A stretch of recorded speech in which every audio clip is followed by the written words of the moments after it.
Super star Suresh Gopi, Anupama Parameswaran ముఖ్య పాత్రల్లో cosmos entertainments పై J Phanindra Kumar నిర్మాతగా ప్రవీణ్ నారాయణ దర్శకత్వంలో వస్తున్న యథార్థ సంఘటనల ఆధారంగా వాస్తవిక దృక్పథ కోణంలో తీసిన cinema Janaki versus state of Kerala. JSK, బైరు, సంతోష్, మాదన్, సురేష్ గోపి, దివ్య పిల్లై, ఆస్కర్ అలీ ఇతర ముఖ్య పాత్రలు పోషించారు.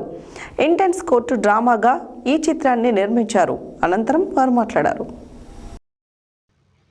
సూపర్ స్టార్ సురేష్ గోపి, అనుపమ పరమేశ్వరన్ ముఖ్య పాత్రలో కాస్మోస్ ఎంటర్టైన్మెంట్స్ పై జె ఫణీంద్ర కుమార్ నిర్మాతగా ప్రవీణ్ నారాయణ దర్శకత్వంలో వస్తున్న యథార్థ సంఘటనల ఆధారంగా వాస్తవిక దృక్పథ కోణంలో తీసిన cinema Janaki versus state of Kerala. JSK, Baiju Santhosh, Madhav, Suresh Gopi, Divya Pillai, Askar Ali ఇతర ముఖ్య పాత్రలు పోషించారు.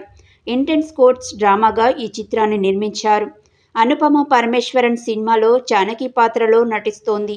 యథార్థ సంఘటన ఆధారంగా నిర్మిస్తున్న ఈ చిత్రంలో జానకిపై జరిగిన అన్యాయాన్ని కోర్టులో ఎలా ఎదుర్కొంది అన్న అంశాన్ని ఇంటెన్స్ డ్రామాగా నిర్మించారు.